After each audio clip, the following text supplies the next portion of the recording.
Hailey Reese, and today's video is one that I've been wanting to share with you guys for a very, very long time.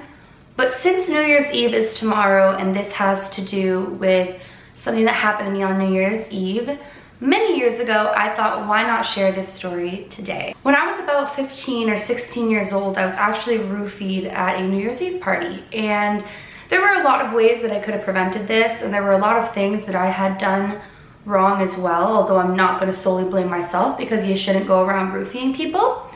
But I just can't believe that I had done something so stupid and in result nearly had something absolutely awful and horrible happen to me. So I'm going to share this story today in hopes that I can kind of share what happened to me and hopefully prevent anything like this happening to any of you guys, because what happened could have ended much, much worse than it did. So that is the story I'm going to share with you guys today. Before I get into this story though, I just want to let you guys know that this is not the new background. I just added a couple things in because when I watched back my other video, I was like, oh, it looks like I'm in the middle of Antarctica. Like, it's so plain and like nothing to it. So I didn't even really spice it up, but I added in a candle and a little angel, and my crystal is back there, and I'm just like, I'm feeling good about it, but I can't wait for the new background. So this isn't the new background, but I just wanted to make it a little more lifelike.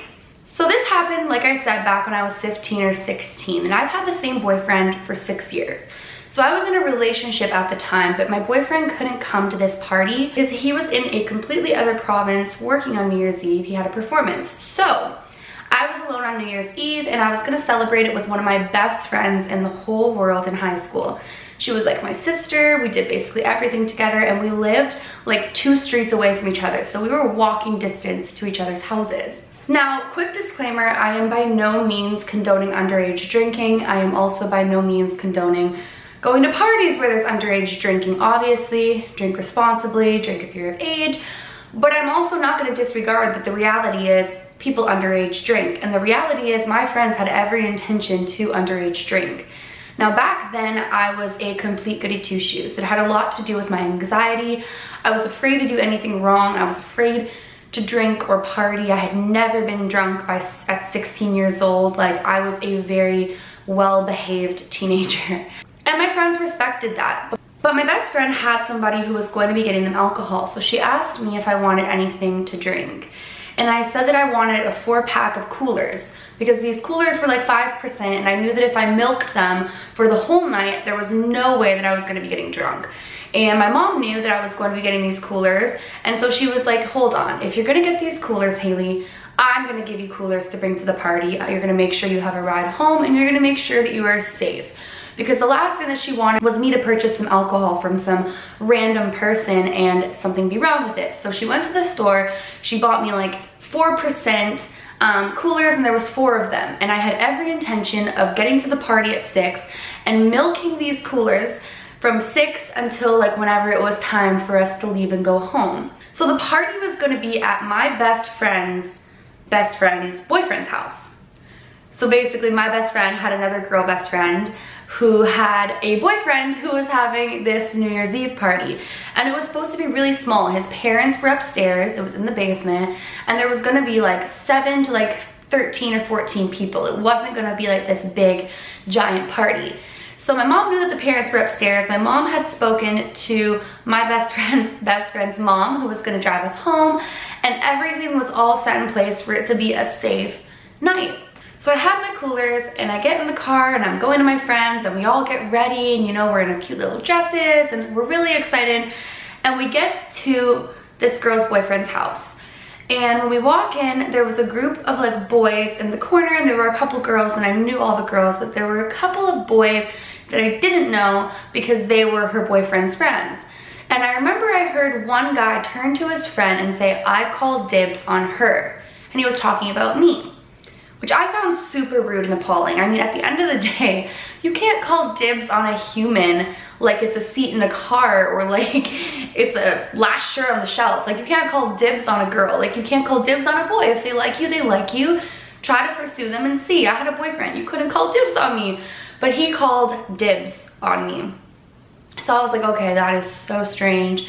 But I just went about my business. And I remember I went for like a good 2 hours without drinking anything, and everyone was drinking. They were playing like beer pong and everything. And the parents, like I said, were upstairs. So at around 2 hours into the party, I decided I was gonna open one of my coolers. So I opened my cooler and I was just like sipping on it.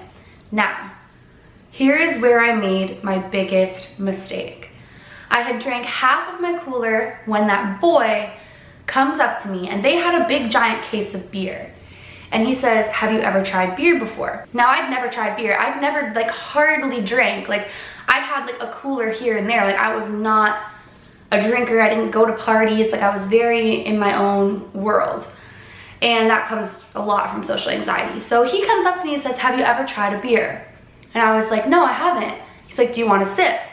Now this beer was brand new opened.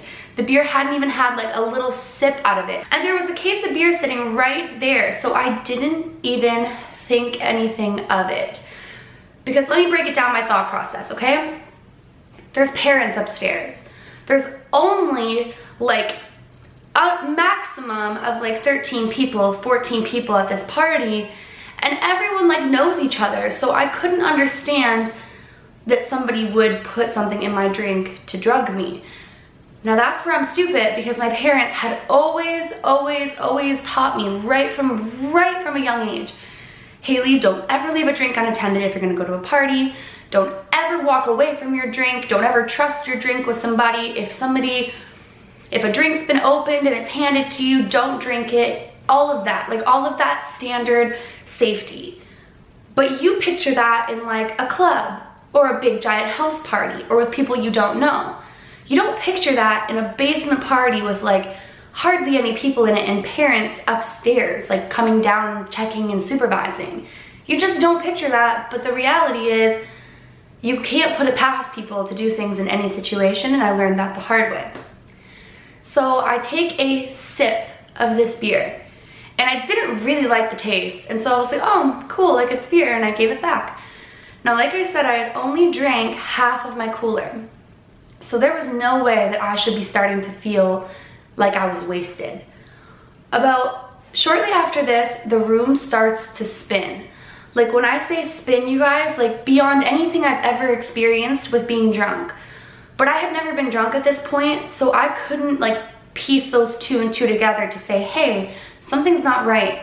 And everything like was starting to get blurry, and I was starting to become very delusional, and I couldn't comprehend my environment anymore. And that same guy who called dibs and that same guy who gave me the sip of the beer comes up to me and he goes, hey, are you feeling okay? And I was like, no, like everything is spinning, like I don't feel right. And he goes, come with me, it's loud in here, because there was music playing. So he walks me up the hallway of this basement, opens the door into like this workout room they had, and closes it behind him. And I sit on the floor because my head is spinning. And I look back, you guys, and he was putting a fan up against like under the doorknob. So if somebody were to try to come in, they wouldn't be able to open the door. Right away, and I thank goodness for my intuition, I had this sinking feeling. I pieced together, hold on. He gave me a beer. Now I feel like loopy and sick, and I was about to pass out. My eyes were like going like this. I couldn't stay awake any longer, but I noticed that he's now like making it so the door is locked. He comes up to me and he starts trying to kiss me. And I'm really groggy and I'm telling him, I have a boyfriend. I have a boyfriend, I'll be back. So he never kissed me, and he goes, where are you going? I said, I really have to pee, I'll come back, I promise. He's like, you promise you're gonna come back here? And I said, yeah. So I ran upstairs, and my best friend's friend sees me and goes, Hailey, you don't look good. So she brings me upstairs and she tells his parents, Hailey's not feeling well. Now, I'm trying to explain to his parents, I only had half a cooler, but that's what every drunk teenager says. I swear I didn't drink, I swear I'm not drunk. So they're like, okay, we're gonna put you in so-and-so's brother's room.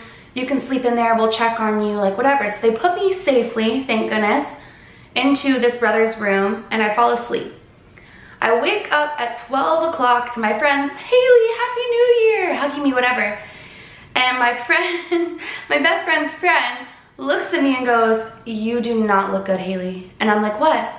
She's like, come with me. I get into the bathroom. I start throwing up uncontrollably. There was no reason that off of half a cooler, I should be so violently sick and so like out of it. And I'm trying to tell everybody that I'm not drunk, and nobody's believing me. And so at this point, I was supposed to sleep at my friend's house with my friend.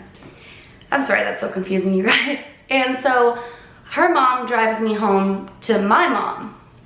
And I get in the door and I can barely stand, and I'm throwing up like nonstop. Luckily, I was comprehensive to throw up in the bathroom, but I was really, really, really sick. I'm trying to tell people that I haven't drank as much as I'm saying, but I'm so slurry and I'm so out of it that nobody's really understanding the severity of it. And it was my fault too, because I wasn't communicating it well, and it's New Year's Eve and I look like I'm drunk. I woke up the next morning, you guys, and I felt really good. And I started to explain to my mom like what happened, and she starts to freak out. So she takes me to the doctor, and the doctor like runs some blood work, etc., etc. And we basically came to the conclusion that I had been roofied. Now, the scary thing about this is like I said, was very sheltered in a lot of ways. Not sheltered by my parents, because my parents were so cool. They let me do so many things, but I kind of sheltered myself. I was very, as much as I was social, I was antisocial in the sense that I never went out to these things. I never did these things. You know, I've had the same boyfriend. At that point, I'd had the same boyfriend. And I hadn't, I'm going to say this in a way that I think a lot of people understand, had like that experience with a boy yet. And the fact that it could have happened under the influence of a drug and also without my consent would have been life-changing for me. And I know that, and it would have been something that I would never have forgotten. And I was so lucky that my intuition kicked in and that I made the decision to go upstairs to talk to the adults at the party and to get to a safe place, because luckily I can say nothing happened. And I know this because I remember everything up until the point of the parents putting me in the room. So where did I go wrong? I made the very big mistake of taking an open drink from somebody that I wasn't familiar with. And even if you are familiar with them, depending on your relationship with them, you just shouldn't take a drink that you didn't see them open. I also made the mistake of misjudging my environment and thinking that because I was in this space with parents upstairs and with so few people that I was safe, because I wasn't. And you cannot judge your safety and how you should react to situations based off of the environment that you think you're in. Where I will not blame myself is the fact that I was a victim and somebody chose to, rather than try to get with me the normal way and respectful way and consensually, to put something in my drink and then try to lead me off and lock the door and come on to me. That right there made me a victim, and that right there is something that I am not going to take complete responsibility for, because although I made mistakes in regards to my safety, I shouldn't have had to worry about that. There shouldn't be people doing things like that. It's like your clothes don't mean you say yes. You know, me accepting that drink was in no way me consenting to anything with him. And the point is, if it's happened to you, anything similar to this, and if it even went too far or something bad happened, you're at no fault. You did absolutely nothing wrong, and you cannot blame yourself for the decisions of somebody who clearly lacks respect and clearly is poorly educated. But that is it for my story. That's what happened to me many, many moons ago on New Year's Eve. And I just want to take a moment to tell you guys, if you're going out on New Year's Eve, no matter where you are going, please be safe. Do not drink and drive. Do not get in the car with somebody who has drank and is going to drive. And do not accept drinks from people that you did not see them open unless you know for a fact that you can trust this person with your everything, because things can happen in the blink of an eye, and what was supposed to be a great night can turn sour very, very, very quickly. I hope that tomorrow night is amazing. I hope that you guys ring in the new year with a bang, and I will be seeing you guys in a video tomorrow and a video on New Year's Day. So I'm really excited to close out 2017 with you guys, and I pray that you have a safe and wonderful New Year's Eve tomorrow. And just remember this story anytime you're in a position where things like this could happen, because I love you guys far too much and I would be absolutely devastated if something like this happened to you and it could have been prevented. If you are new to my channel or you are just not yet subscribed, please go ahead and click that subscribe button. I post a ton of videos, so I don't want you to miss when I do upload. And please give this video a big thumbs up. It makes my heart super happy when you guys do that, so please do that. Remember, my loves, do all things with kindness. And until next time, I love you.